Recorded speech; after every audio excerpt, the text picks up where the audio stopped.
Welcome, everybody, to Europe's leading grocers and their buying alliances. We're calling this a First Look Insights, simply because most of the retailers have just issued preliminary reports on their 2023 performance. And we're going to review some of those headline numbers, especially for the larger retailers. This is a free webinar, and we're recording it. We will make the recording available to all of you. We'll also make the PowerPoint slides available to all of you. If you're a Retail Cities member, you can access those on retailcities.com through your username and login. If you're not a member, we will send them to you. So just send us a little email and we'll get those over to you. I'd like to start off very simply by introducing our presenters today. So starting with myself, my name is Ray. Many of you probably already know me, but I've worked in retail advisory, retail planning for near 25 years, and I've been leading Retail Cities for the last 4 years. I'm joined also by my colleague, Sebastian Rennack. I'll let him say a few words about himself, and Boris Planer. Boris, since I can see you live on the video first, why don't you begin? And let me see what I can do about getting Sebastian up on the video. Yeah, thanks very much, Ray. Good to be here. Welcome to everybody on this webinar. My name is Boris, 25 years of experience as a retail economist and specialist in market disruption, in analyzing what changes in the world that we live in and what it means for retailers and brands and how this creates opportunities for them. And today I'm going to speak a bit about the economic outlook in Europe, about what inflation is going to do to consumers and their mindsets, and how mindsets are going to shift medium and long term, plus what the outlook is for the next few years for different sectors in the industry. And Sebastian? Hello, everybody. My name is Sebastian Rennack. I am an ex-retailer as well as an analyst. I am German, but living for the last 20 years outside of Germany in Poland and traveling frequently the Central and Eastern European region. And this is exactly the topic that I will talk about today. How does inflation, how do the last 2 years impact the economies in this region, and what is the outlook? Thank you very much. Thank you very much, Sebastian. And just want to reiterate the agenda for today. So this will be a 1-hour presentation. We would like it if you can reserve your questions till the end. If you have a special question about the slide that's being presented, you want clarification, this is a live event, and we would encourage you to ask questions about the numbers on the slides or any comments that the presenter gave. You can do that simply by doing Q&A. So that will be, hopefully you can see it at the bottom of your screen. If not, it's usually hovering at the top of your screen. So take a moment to look for that right now. If you have any thoughts or questions about anything at all, just send it to info@retailcities.com. And just to re-emphasize, this video is available to you for replay, as well as the slides for your future reference. Let's jump into the agenda. So on part 1, I just mentioned at the beginning that we're going to talk about the early 2023 results reported by Europe's top 25 retailers. I'll give you a first look perspective on that, followed by the 2024 and 2025 outlook as provided by Boris, followed by Central and Eastern Europe by Sebastian, and then we'll jump into the hairy topic of buying groups, and then we can have some time for your Q&A. So we'll move quite quickly through this. Hopefully this is a reminder of some of the things that you've been seeing, but I just wanted to start with a note of optimism. I think this is the first year since the coronavirus took hold where supplier companies, and I know many of you on the call today are suppliers to retailers, are taking a brand new or sort of a spring cleaning approach to relationships with the retail partners. And the focus last year, by and large, was around inflation, and more importantly, around taking price increases to the market, which was neither a popular topic among consumers nor our customers, the big retailers. This year, I think many of you have a new agenda, a new series of topics to talk about. And I believe that this year is the year that both retailers and suppliers will talk about engaging consumers, making shopping better, happier, more fun. So hopefully, if you don't have that on your agenda, one of the key takeaways that all of us at Retail Cities want you to take away is that this is the year to bring some excitement back into the retail environment. So with that in mind, I just wanted to tell you a brief couple words about Retail Cities. We are a business that is fact-based. We're global. We, at all times, give practical advice. That's because many of the people you just saw from the example, like Sebastian, used to work at either CPG or FMCG companies or at retailers. So they not only know the theory, but the practice. And at all times, we try to be provocative, meaning we want you to see things from a new lens, a different angle, get out of the category or the channel that you're in and look at a more broad, sort of a more holistic perspective.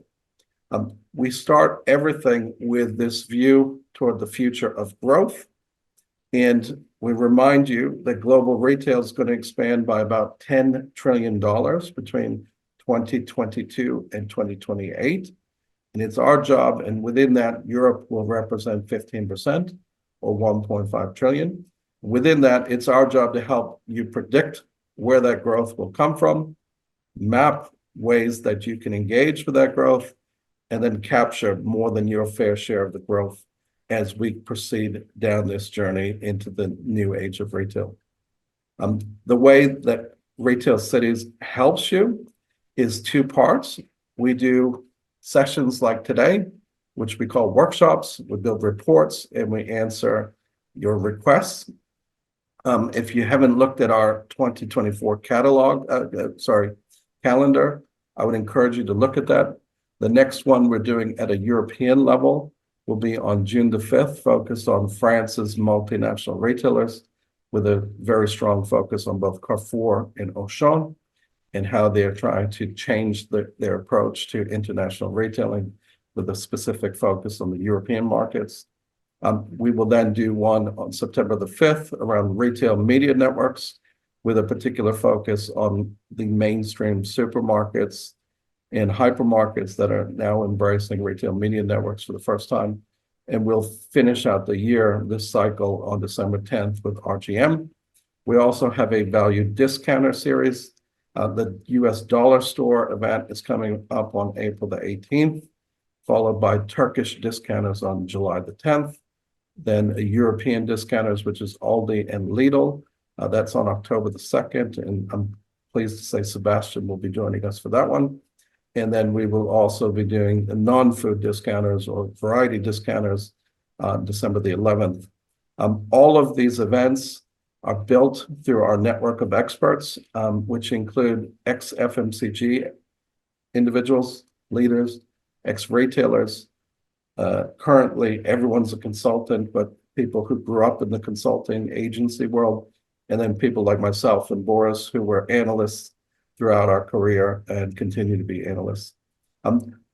Membership is recommended, but it's not required to engage with Retail Cities. And the basic benefit of membership, especially if you're willing to purchase some of these workshops and reports in advance, is obviously discounts, but we provide 3 tiers of membership with different levels of benefit. So if you haven't explored a membership, I would encourage you to do so. Let's jump into part 1. What's the current situation? What have we learned from what retailers are saying about their performance last year? Now, what I would tell you is that at a high level, most of us focus on revenue, and the revenue numbers are decent, meaning if you look at top line revenue growth, there was an expansion of 138 billion euros in the retail sector. That's pretty good, and I'll show you how that compares to previous years. That resulted in a top line growth rate of 3.5%. Now, I put a star on here for 2 reasons. One, just to source it. But secondly, Boris will have you know that if you were looking at broader consumer spending including restaurants and services, the growth rate was around 6.5%. So retail actually underperformed in terms of where people were spending more money last year. And I think that's important to think about. Now, of course, within that 3.5% number, you have food and non-food. And of course, in the food sector, it depends on the country, that growth rate was slightly higher than the 3.5%. It's very important to recognize that most of this growth was inflationary. I'm about to show you a slide which will show 3 countries where there was volume growth. By and large, although it's hard for us to pinpoint this, we believe that most of that volume growth was a result of the return of tourism. As you're probably aware, tourism was restrained in 2021 and even in 2022. So the return of international tourism, especially not just European tourism, but North American and Asian tourism, probably boosted the volumes back in those countries. What we know from a top line point of view is that the largest retailers were able to capture more than 3/5 or almost 2/3 of all of the cash growth in retail. So this is important. If we compare that number to North America, what you would find is that in North America, they captured more than 100%, but the way they did that was through mergers and acquisitions. In Europe, we didn't see mergers and acquisitions, and I wouldn't expect a large number of mergers and acquisitions. So this was literally outperforming their competitors is how they got to the growth. And I'll explain to you which retailers outperformed and how they outperformed. They now represent the top 25 retailers, 30% of all retail spend. Now, this is food and non-food. Of course, if you measured it by a food lens, it would be even higher than 30%. And what we saw in terms of growth rates, and I'll show you in just a moment, was that the retailers who invested in very good private label assortment were the ones that outgrew others, which is no surprise because private label value and volume shares were at record levels in the past year. Let's take a look at volume. So this chart gives you a very simple way to think about volume. So you've got retail sales volume growth on the top to bottom axis, and you have value growth on the left to right axis. And what you can see is up in the top right corner, countries like Spain, Romania, Bulgaria, Luxembourg are markets that had both value and volume growth. But by and large, the bulk of the markets were off to the bottom left corner, which means that value growth was positive. In fact, around about the 3.5% average that I mentioned earlier. But that volume declined, and those volume declines were roughly, the way I would think of it, 2%. Now, that's including brands and private label. So if you look, and it's all categories, so you will look, if you're in a category of growth or category of expansion, maybe you outperform that, but it's an important reference point to sort of benchmark what's normal in the market today. And what I would indicate to you is that 3.5% value growth, 2% volume decline was unbalanced, meaning private label performed better than brands. And so there's a lot of opportunity, and we know many of the reasons why that happened. Most of the brands were really actively trying to take multiple price increases to the market, and they were fully aware that that might drop volumes. We now know how to correct it if we want to correct it. When we look at 2023 compared to prior years, 2023 is neither a bad year nor a good year. Of course, we're comparing it to the COVID or post-COVID period where there was a lot of growth.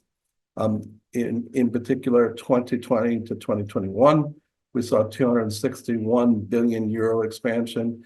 And in 2021, 2022, we saw over 300 billion expansion. So 138 by comparison is much smaller. But when we look to the pre-COVID period, it's roughly the same as some of the good years that we've seen. So we're back to sort of a normal growth period, but the way retailers think about growth has changed. And the two things that I would encourage you to think about is that even though the retailers feel like they are selling the same volume of goods as they always did, the level of cash that they have, especially if you look at everything that they do, not just the goods that they sell, but all of the services, the e-commerce, they have more cash flowing through their companies than ever before. And they're aware that cash is now more important than it has been in the past because interest rates are rising, other things are important. So a lot of retailers have expressed in the last 12 months a switch to free cash flows as a KPI that they want to put in front of their investors. But more importantly, the view on inventory, especially in non-food, has changed pretty dramatically. And so I'd encourage you to think about those two changes on a customer-by-customer basis and a market-by-market basis. But by and large, there's one thing that's true across all markets, and I use the UK as a good example of this. We've got this split or dichotomy between value and volume growth. And the big question is, when will they come back together and start moving in the same pace, same direction at the same time? So are we going to continue to see a decoupling? Now, the British Statistical Agency indicated back in February that they think this is the end, that those two lines are going to converge in the future. But it's important to remember that when you look across 30 major countries in Europe, that each of them are experiencing this at different levels. And only one country that we've seen has said the decoupling is about to end, which is the British economy. My personal view is that we're going to continue to see a disconnect between value and volume, at least in the first half of 2024. And now this value and volume separation is a good setup slide for Sebastian. It is clear that Central and Eastern Europe is experiencing very different economic realities than Western Europe. I don't need to get into all of the details, but if you just took inflation from 2022, inflation from 2023, and mapped it, you would see countries like Hungary standing out as very different from France or Austria, as I have shown you on this slide. What's happened in most of Central and Eastern Europe, which Sebastian will go into, is a very big mindset change among consumers, and especially the way the retailers engage consumers around these new economic conditions. So it's very important that we think country by country, as opposed to having a pan-European view at the moment. And if you need to group countries, I think the economic realities that I would start with is a slide like this, where you look at inflation in your category on a 3-year run rate, 2-year run rate, and plus the forecast, and group the countries like that. What's also clear is that private label has never been stronger. If you take the Private Label Manufacturers Association's yearbook data and map it out, this is what it tells you. They partner with Nielsen to get this data, and it's 17 countries. But this is the first year that I can remember as an analyst in Europe that Eastern Europe, Central and Eastern Europe, has the same level of private label penetration, value, and volume share as many of the Western European markets. So Poland, I believe, is up in the 40% value share, 50% volume share, same as Portugal. So we're seeing very similar numbers for the first time in private label in Central and Eastern Europe. And I'm sure that Sebastian will give his perspective on that in just a moment. Now, the easiest way, in my view, to look at the performance of the retailers in 2023 is to break your retailers into two groups. Group one are the retailers whose main focus was about saving consumers money, and group two was about creating solutions and experiences. Now, what you'll see if you have a keen eye on the right-hand side is you had to do the first job as well as the second job. So you'll see the glass of Prosecco, the bottle of Prosecco, at a very sharp price of euro 2.99. So even in experiential retail environments, we were seeing this creepage of trying to help consumers save money. And our view is in 2024 and even in 2025, this creepage will continue. So even though we have a note of optimism for you, very important to remember this. Now, if we look at who performed the strongest, no surprise, the three largest retailers in Europe had the biggest expansion in 2023. So Schwarz Group, we're estimating, expanded by their top line revenue by about 15 billion euros. That's across over 30 countries. Amazon, again, they're entering new markets, which leads to some of this expansion, but they did a very good job with their marketplace sellers this year. That number includes the 3P estimates, so third-party sales. So we can't account all of that for Amazon, but if you look at Amazon from a cash flow or free cash flow perspective, very important to look at it that way. Aldi by 7 billion. Again, that number, it looks small when you look at it at a global level. Aldi bought a company in 2023 in Florida, which does just about 8 billion euros in annual revenue. So they just in the United States, they grew by more than they did in the whole of Europe last year. And we would expect for the first time ever, the discounters like Schwarz and Aldi to be using some of the cash that they're generating in making strategic acquisitions where possible. We can go down the list, but you can see, surprisingly, there are companies like Morrison's on the list and other British retailers. Part of that is simply because the pound sterling improved just slightly against the euro. The other part of it is the inflation level in the UK was pretty high, and price increases were passed on. So, but by and large, when we look at all of these numbers, the two things that stand out were that a lot of the growth was as a result of value, not volume, and a lot of the volume growth was in private label. When we look at this from a top to bottom, what I would encourage you to do is create some natural groups. And so there's a first time ever, there's two retailers in the 100 billion euro club. So Amazon, for the first time, by our estimates, sold over 100 billion euros of goods in Europe last year. They've now joined the Schwarz Group, who achieved over 100 billion euros a couple of years back. So there's clearly two companies in the 100 billion euro club. There's a next group down, which includes many of the German retailers, as well as a couple of French and British retailers, who do in between 50 billion euros in Europe and 100 billion, and they're knocking on the door of the 100 billion club. Now, when you start to generate 100 billion euros of cash every year, if you are able to monetize that cash properly, you could estimate from 2 to 5 billion just in financial revenue generation, in sort of being able to take some of that money and make profit off it as much as a bank would do. So it's very important not just to look at their market share in Europe or market share at a country level, but also their cash generation. As you work your way down the list, what you'll find is a lot of companies join the 20 billion club and above for the first time. And again, looking at this as a financial wizard would, you'd say these companies have ability to make a lot of money off their cash flows.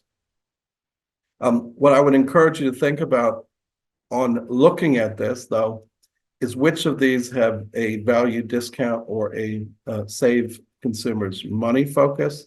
And what you'll find is even at the top, the middle, and the bottom of the ladder here, there are some companies who have dual personalities. So Reva Group, Edeka Group have a discount banner. Likewise, when you look at Geronimo Martins, they've got the Biedronka business. And so it's a mixture of companies that have both a discount assortment focus or limited assortment focus with low prices versus full assortment. And it's our view that as you look to 2024, 2025, that the companies on the left-hand side will be more acquisitive, meaning they're ready to merge or do deals or even purchase other companies, whereas the ones on the right are going to be more focused, more restrained. They may even sell off some businesses or exit some countries. So with that in mind, European Essentials Retail experienced pretty good expansion in 2023. The bad news was that volume did not grow in 2023, but we expect that to come back to life in 2024, and I'll let Boris explain why. The most important takeaway from the early results is that the top 25 retailers were the fastest, and so as companies, we need to resource that, but more importantly, the discount channel grew a factor of 3 faster than the rest of the market. And importantly, I think when you think about your own strategy, last year you probably had a volume decline. The question is that the right strategy for the year ahead? So I'm going to pass it over now to Boris, who will take you through our predictions for 2024. Thanks very much, Ray. And these were some very interesting slides with interesting data. I think 2023 was a year that was very strongly shaped by inflation and by deep consumer worries. And then we saw customers switch loyalties, vote with their feet, and we saw which retailers they felt attracted to. So we saw both Schwarz Group with Kaufland and Lidl and Aldi among the fastest growing grocers in Europe. And then we also saw retailers do well that have a balanced portfolio of full range supermarkets and discounters with a strong private label side. So that's Rewe Group, Edeka, Jerónimo Martins in Portugal. And the inflation has obviously left pretty deep traces in the minds of consumers. And I'm going to speak about that as part of the outlook. And with this, I'll turn the page and I'm going to look at the European economic landscape. So if you look at this picture, the first thing that we can see is that the euro area and Europe as a whole, because the UK is no different, is a very low growth region right now. And that's lower growth than we see in all other regions in the world. And obviously this is to do with a number of factors that overlap, but the deep insecurity that consumers have been feeling for many years, not just since the inflation spike, that's leaving its traces in the overall economic performance of the landscape. So the US and China have clearly been more resilient than Europe to the economic shocks and the inflation shocks over the past few years. And if we then double click into Europe, we see some economies performing better than others. So Spain growing at 1.5% this year and France growing at 1%. These are the top performing markets, the top performing big markets in the European Union now. But that's really weak by international comparison. And obviously consumers will feel this and they will align their shopping decisions with this. And then at the lower end of growth, we can see the UK that's expected to grow 0.6% this year, and Germany 0.5%. At least Germany is now emerging from recession, and the consumer confidence and consumer sort of hopes and spending behaviors are beginning to slightly normalize again from a low level, obviously, but probably Germany has passed through the worst point now. Inflation is moderating now. After the very severe energy and food price shocks of 2022, 2023, which made many households radically change their spending behaviors, the way they heated their homes, the way they used their car to go around, and also the way they used to shop food and where they used to shop food. All of that was heavily impacted and changed, and sometimes in a non-reversible way in 2023.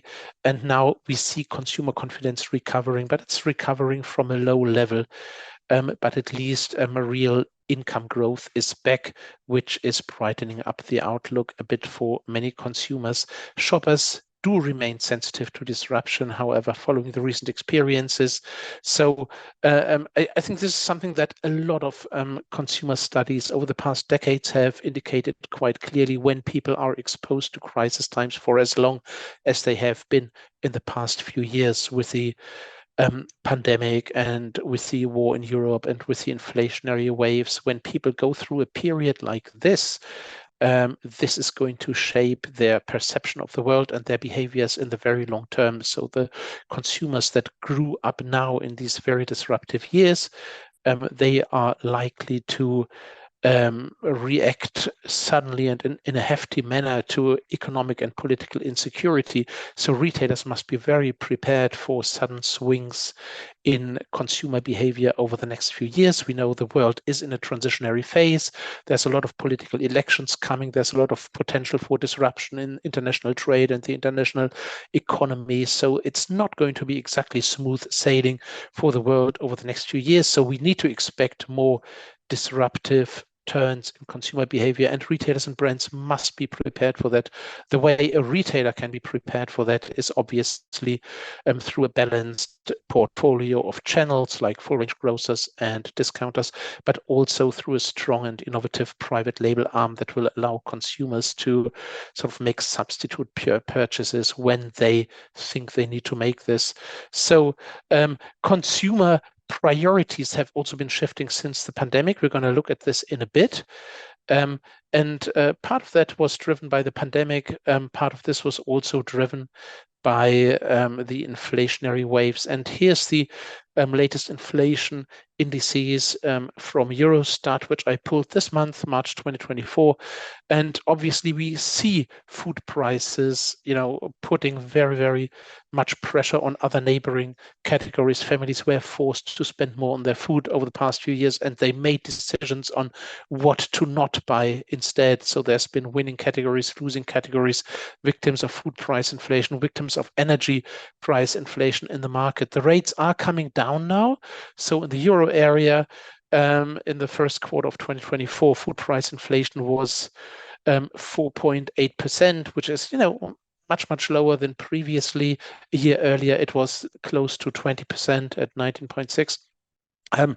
Yet, if we look at the indices, yes, food prices are rising a bit more slowly, but they're still rising and they're still very, very high compared to historic levels. So if we look at the indices, that started out at around 115, if 2015, was the starting point of this chart with the index at 100, at the beginning of the Russian war in Ukraine, food prices were 15% higher, and now they're roughly 40% higher than, before the series of crises started in the end of the previous decade. So food prices are remaining very high, and the fact that inflation is coming down is good news for consumers, but food prices are still very high, so that's still going to influence purchase decisions, and it actually remains one of the very big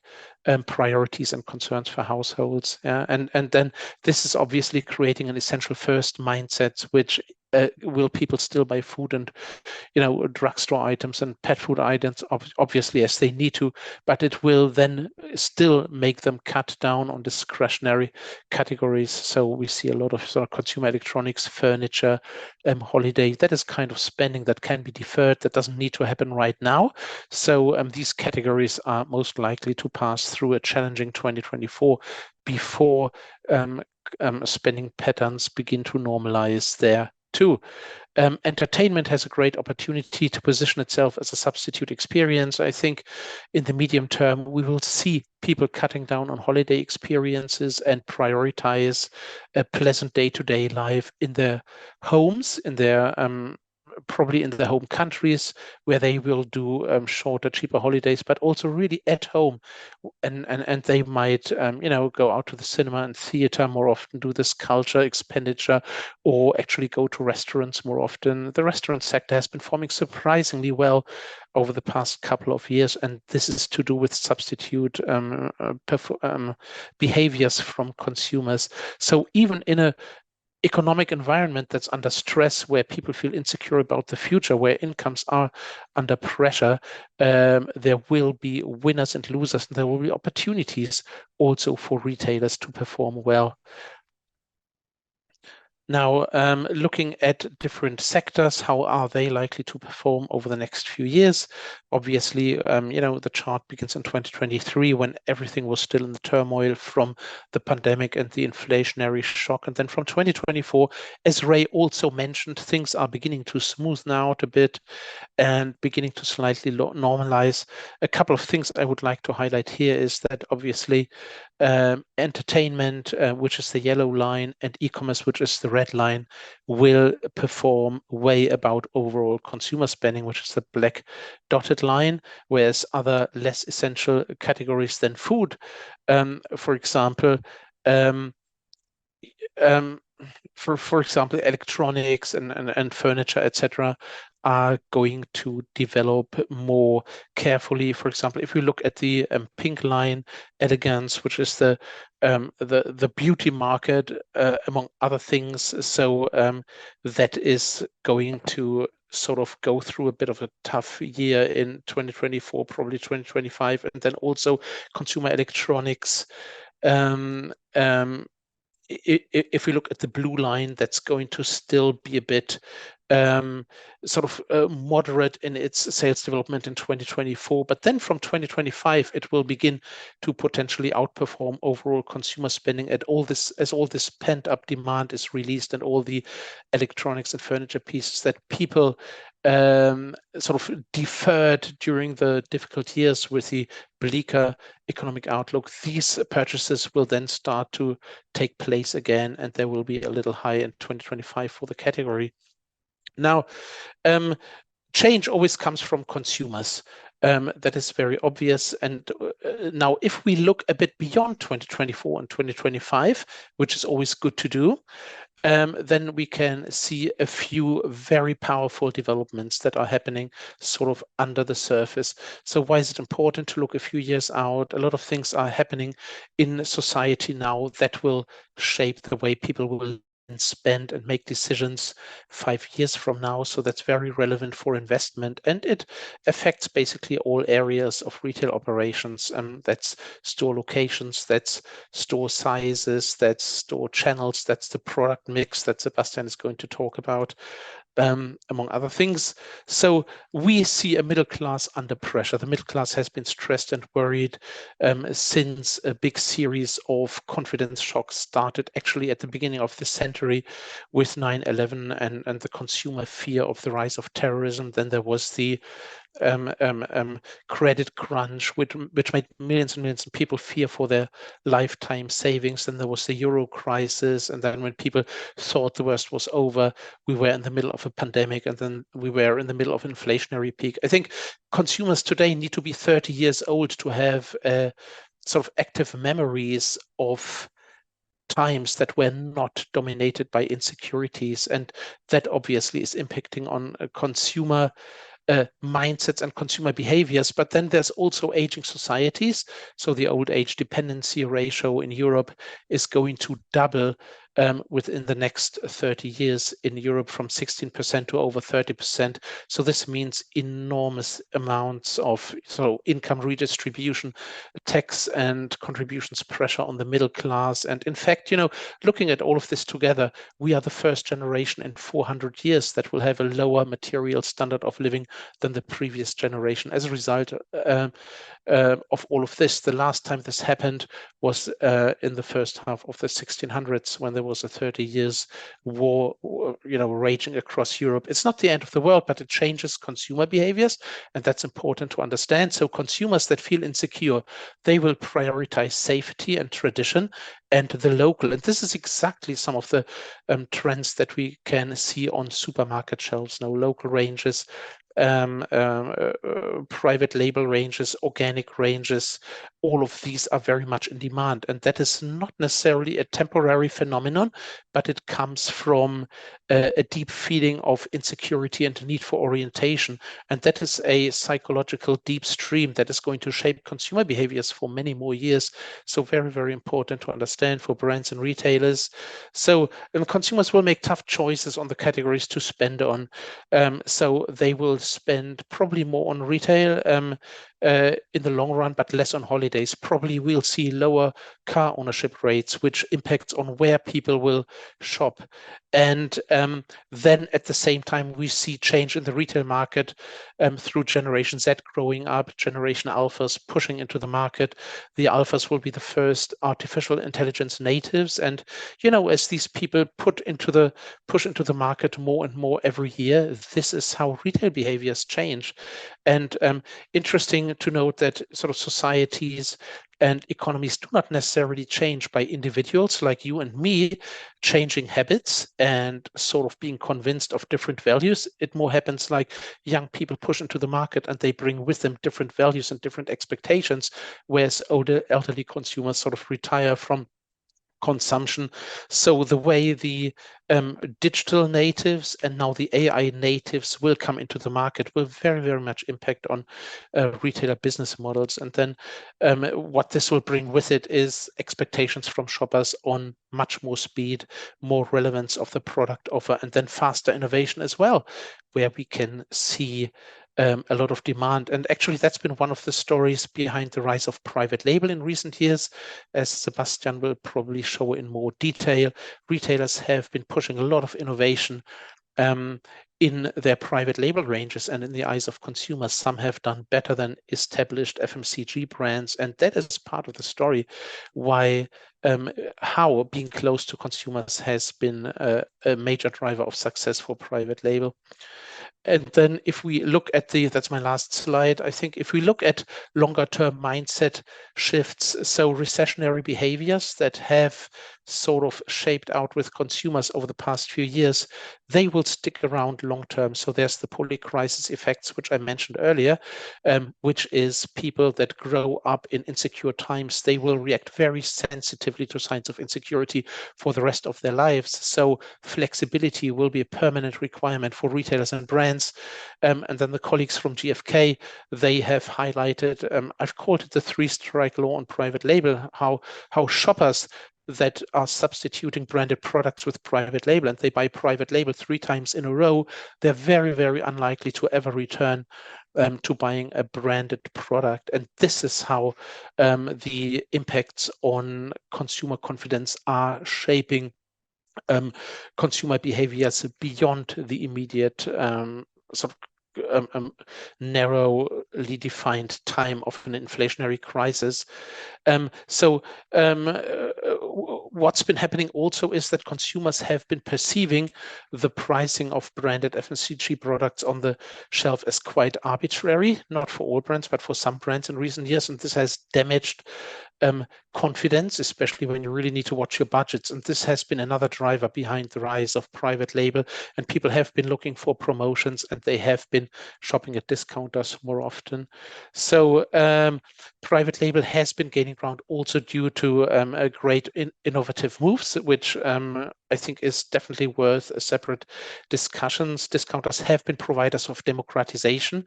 Like remember the big Aldi campaign that is trying to make organic accessible to everyone. And this has been eating into organic specialist stores. And this has been eating into the organic offers of mid-market supermarkets as well.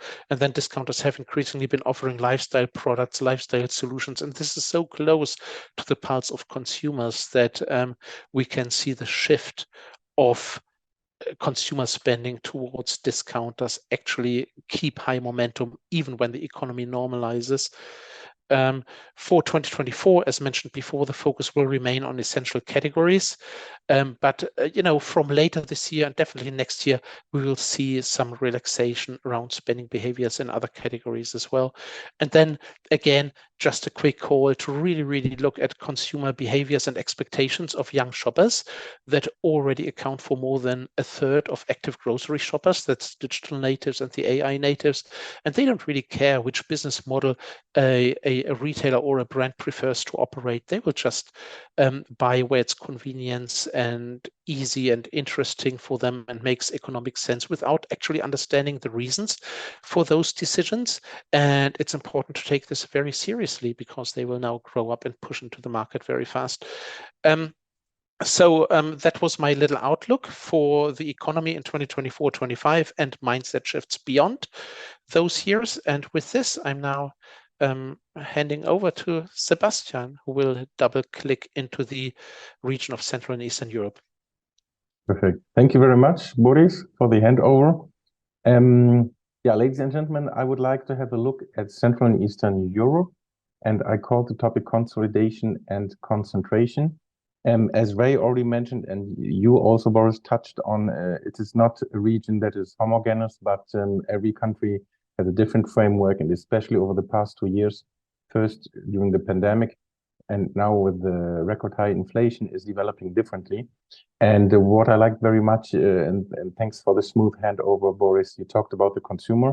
I will try to show you the view of the retailer, but also as an ex-retailer, I have a look at the consumer and see how the consumers are behaving. So if we look at the first slide, this is from end of 2022, so already 1 year old. But if you think back when in public discussion and when the consumer awareness really had a look at how is my budget going, what are in which direction are the shelf prices going, then it was somewhere, I would say, last quarter of 2022. So this is the food inflation rate on the right-hand side all across Europe. The highest rates up and then lessening, and then in blue I showed you in comparison Western Europe, which was lagging behind. Basically, as a first conclusion is that these are countries with the highest inflation rates that are either that have not yet adopted the euro or are smaller countries. So Central and Eastern Europe the countries had the highest inflation rates, so the pressure on consumers' budgets was highest. So also what I would like to draw your attention to, the blame game, who is responsible so that you, dear consumer, cannot spend so much anymore and feel an emptiness in your pocket, started from a political side. So it was about finding the responsible for price increases. And you know, as manufacturers very well, was it the retailer, was it the manufacturer?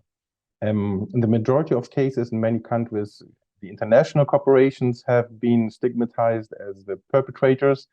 And why I show this? Because this is the psychology that carried by public opinion has been carrying over into this year and probably will stay still. So the shopper awareness is value focused. That does not mean it is price entry, private label focused, but the shopper will do everything and buy everything that they have been buying with much more increased awareness when it comes to price than still 2 years ago. Now I look from a retailer point of view at the Central and Eastern European region. How does it look for companies like Lidl, Kaufland, Ahold Delhaize, Auchan, who saw these regions as growth markets, but who also have been earning quite above average margins in these markets?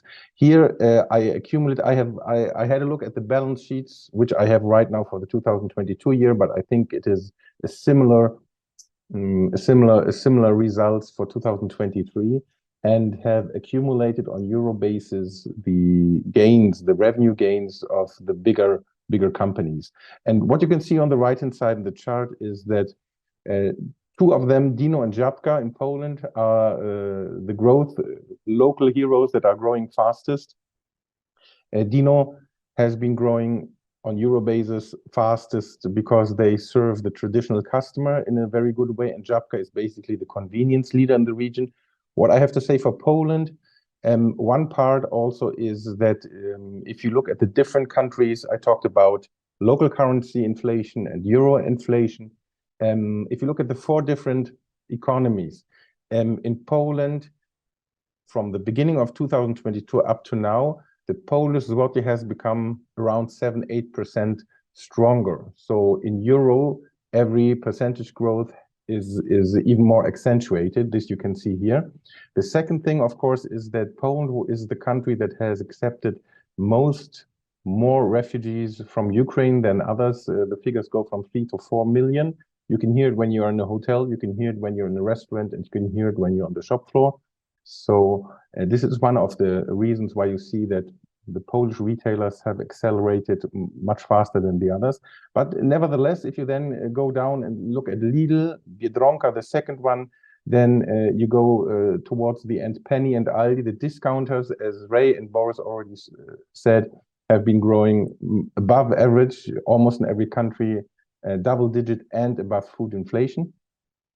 Then there are those, we call them legacy retailers, that have been here for 20 years and basically have arrived as a full assortment retailer and have been transforming.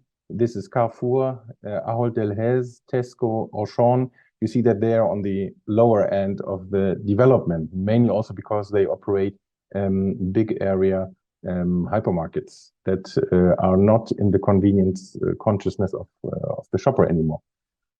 So what we see is a big shift towards discount and discount players in Central and Eastern Europe.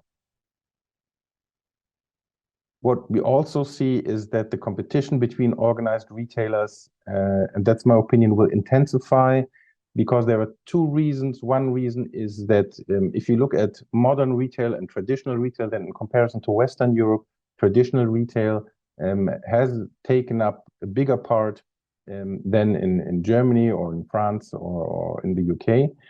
Over the past 5 years, these independent retailers, either smaller chains or mom and pop shops, independent retailers, have decreased to 20–30% of FMCG trade. And if you want to grow now, this means you cannot just crowd out unorganized retail, but you have to take market share from other professionally organized competitors. So that means that future growth will mean taking the market share from, if you want to, Lidl, Auchan, Carrefour. This already has started to be noticeable by an increased merger and acquisition activity. You might have heard about Ahold Delhaize. Mega Image is their local retailer brand in Romania, acquiring Profi. Together, if they don't have to close stores, they will probably become the #1 retailer, grocery retailer in Romania. Carrefour has not only acquired parts of competitors in France and Belgium, but also in Romania. So Carrefour, #4, has acquired Cora, I think #6 or #7 in Romania. Mercator, which is part of Fortenova, the new construct in the biggest retailer in Southeastern Europe, after Agrokor has acquired in Slovenia, where they're #1, #6, Tuš supermarkets, and in Montenegro, Franka, which is are the supermarkets specialized from a meat producer, so it's a conglomerate. You might know Studenac in Croatia, led by an investment fund that over the past years has acquired half a dozen smaller chains and is developing their proximity format. And in Poland, you have Stokrotka that belongs to Lithuanian Maxima Group that has also acquired a couple of dozen top market locations from this franchise top market. And I think this is something we will see more and more in the next 2–3 years, targeted acquisitions. Even Aldi, who, except with Trader Joe's in the US, I think never, and some acquisitions, other acquisitions in New York, in the US, has never acquired another retailer. Definitely said in Poland, you want to reach 1,000 stores, and we are also looking at acquisitions. So the retailer mindset in this region is also changing and saying we are ready to acquire because growing organically might be difficult in the future. So this is, on one hand, the consumer view that favors the discounter. The discounters put pressure on all other competitors. Those that have eroding margins will be open for sale probably. But on the other side, it's also, as I said, starting with the blame game, who is increasing prices? It is about regulatory interventions. Governments are looking through their competition agencies at the market dynamics and price, how the prices are built, especially in Poland, Romania, and Hungary. In Romania, we have a price cap for basic commodities. In Hungary, it was just dissolved, so it was active for a year. There are price comparison tools in Hungary and Romania.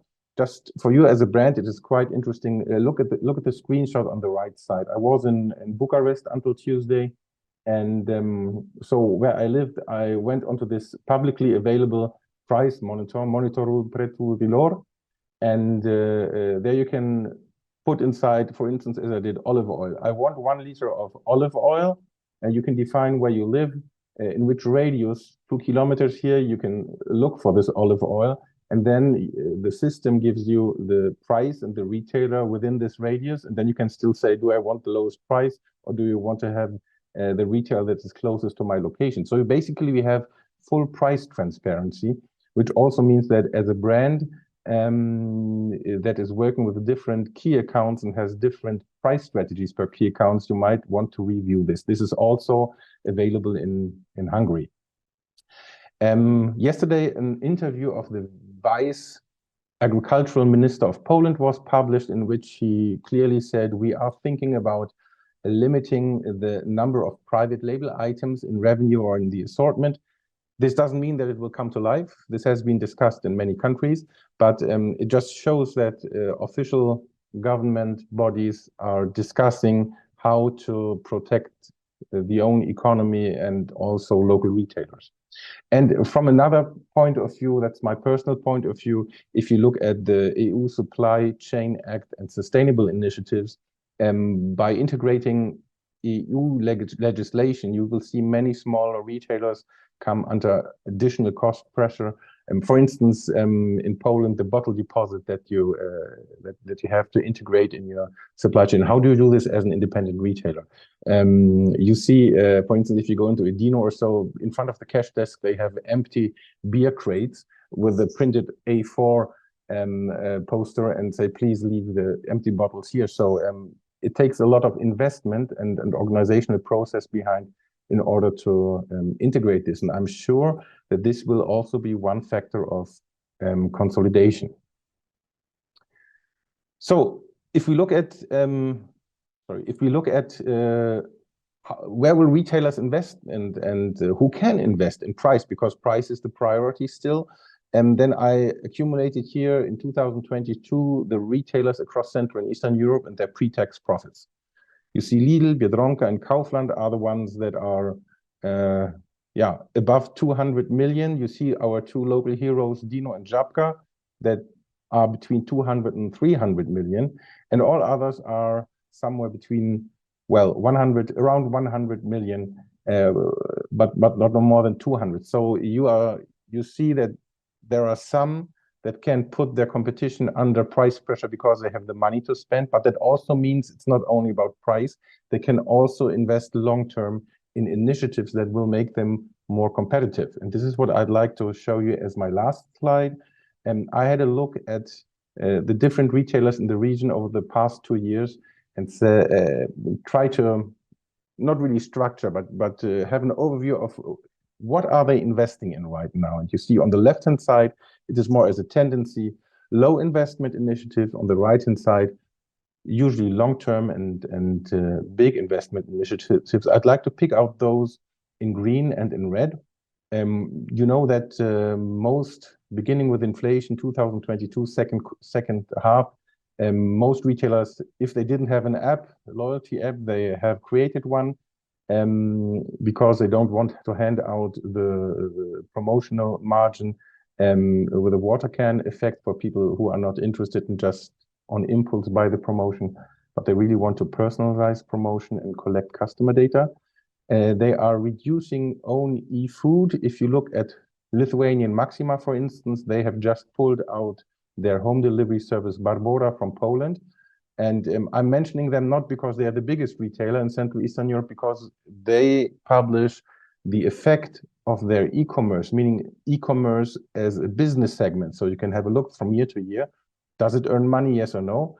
And what several consulting agencies already found out, it does not earn money. After they entered Poland and built 3 dark stores and delivered home, their negative profit, their loss of e-commerce went from -2, -3 million to -25 million for a company that is making, I hope I remember correctly, 130, 140 million net profit in a year. This is quite relevant. So what I see on one hand is low investment like meal deals and convenience. There's very little price difference, transparency when you combine several items. A localized offer with a regional assortment. Private labels, we mentioned already, it's a big topic. Loyalty promotions instead of general promotions.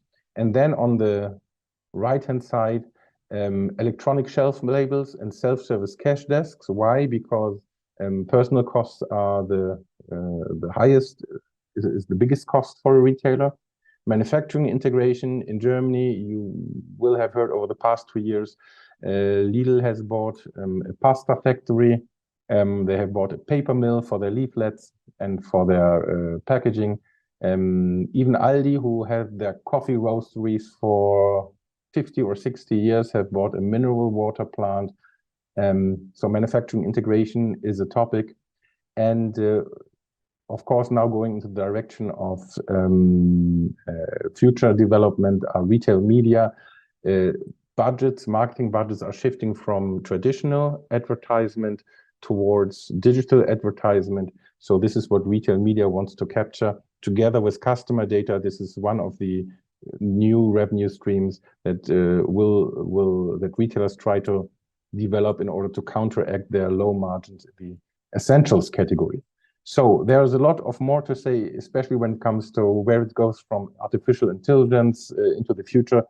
If you take with yourself, every country has to be looked at individually from the framework as well as from the competitive environment. And if you look what initiatives do retailers invest in other than price, this is what I think Ray already touched on. It's not only about price anymore, but now it's about added value. Then you will find a new way to work with retailers. Thank you very much for the attention. I hand back to you, Ray. And thank you, Sebastian. Just wanted to let you know that we've gone over the time limit and we still haven't finished all the content. And Sebastian needs to run off to do a store safari. So we're going to let Sebastian leave, and thank you. If you have questions for any of the presenters, the first 3 segments, please submit them on email. If you're able to stick around, we will continue because the final segment is on European buying alliances, and I know many of you are very interested in that. If you have to leave, we totally understand, and we will make the recording available to you. So thank you to Sebastian. I know you have to run. For those of you who can stick around and continue, I will continue to talk about the European buying alliances. Just give me a second to reshare my screen, and we will jump straight in. And again, if you have to leave, just let us know. We'll get you the recording. Okay, so the last section, European retail alliances. Now, I think there's a misunderstanding here. Generally speaking, I believe that European retailer alliances are the least exciting way for retailers to internationalize their presence across Europe. The 2 that I think are doing better are franchising and third-party e-commerce. Again, the proof is in the numbers. As I mentioned before, a company like Amazon is now at 100 billion euros or more in selling through marketplace platforms. You have drugstores like Dr. Max who are using a franchise. Even the Spar Alliance, Pepco, they do franchising across multiple markets. And that is one way to go.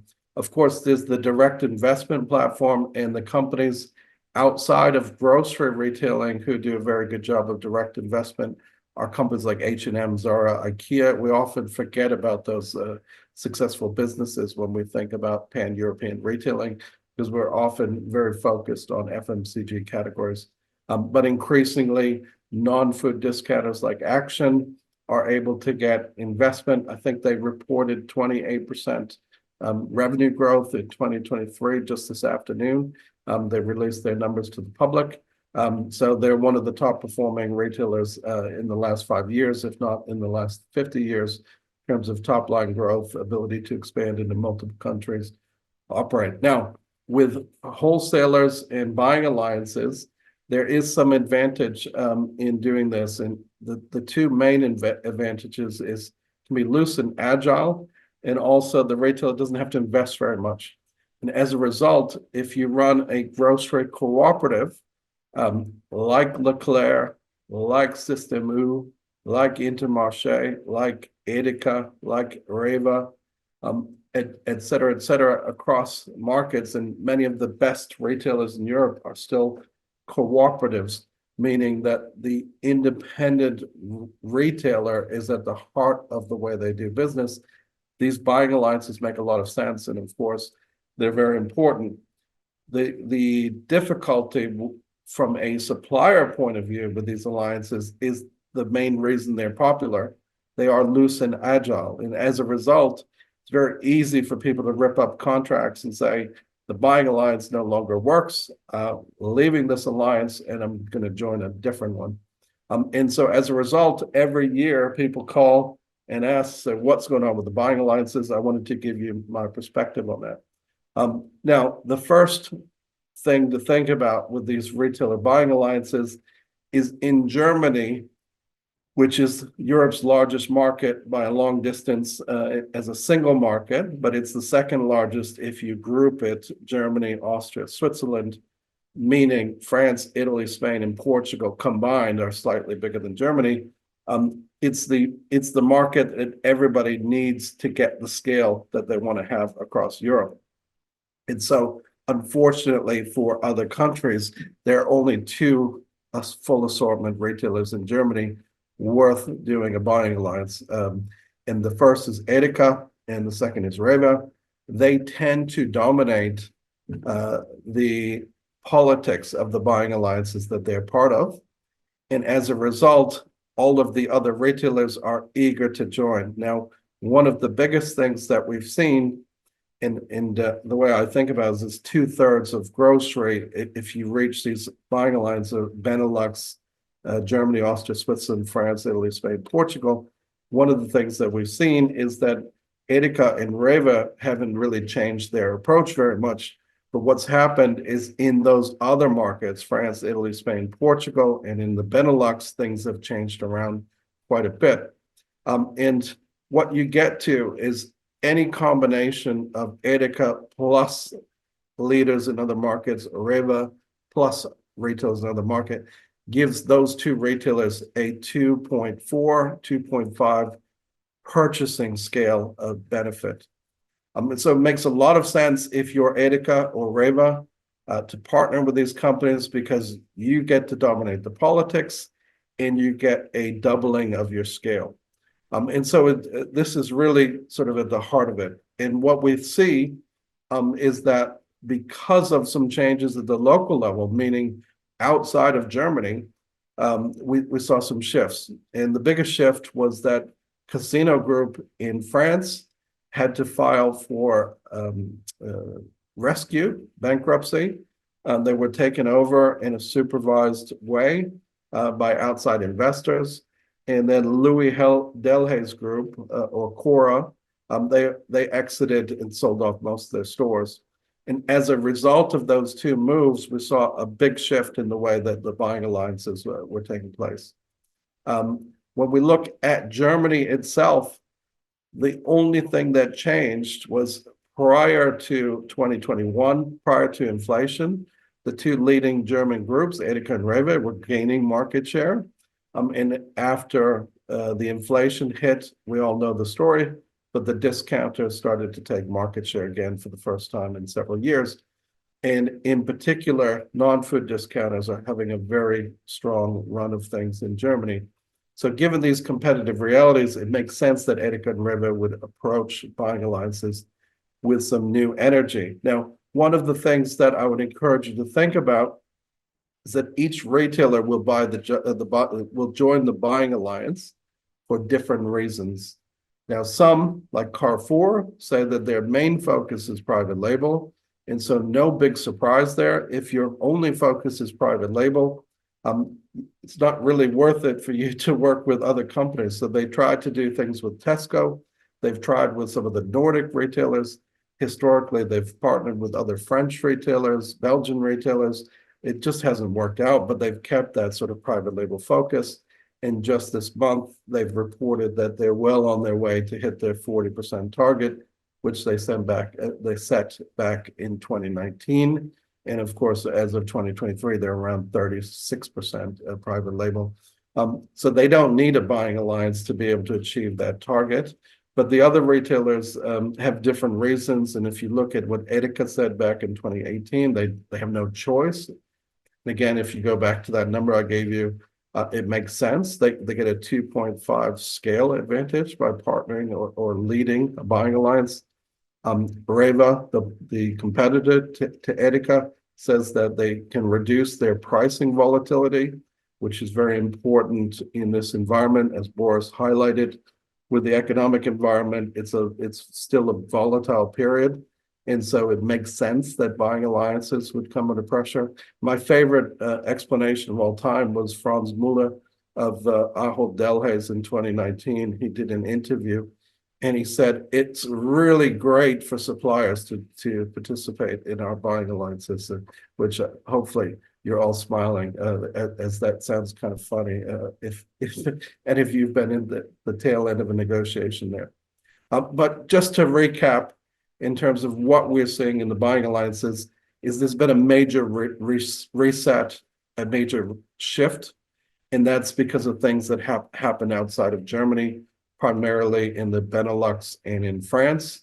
And what it means is the Benelux region is now fully integrated into the two major purchasing alliances, Epic, which includes Jumbo and Picnic, and then Copernic. Ahold Delhaize has become a full member of that buying alliance.